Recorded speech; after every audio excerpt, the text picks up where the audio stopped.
Situasi politik internasional menyusul konflik Rusia-Ukraina belum menunjukkan tanda-tanda mereda. Bahkan eskalasi terus memanas.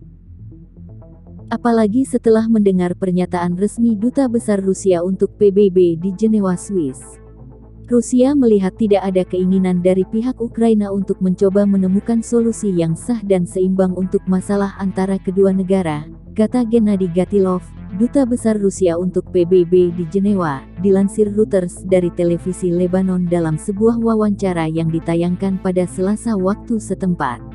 Gatilov mengatakan Rusia mendukung diplomasi berdasarkan penghormatan terhadap posisi semua negara dan kesetaraan, tetapi untuk saat ini kami tidak melihat itu, kata Gatilov juga dilansir kantor berita Rusia RIA dalam wawancara tersebut. Gatilov juga mengatakan waktunya telah tiba untuk menghapus senjata nuklir dari Eropa Barat dan Timur.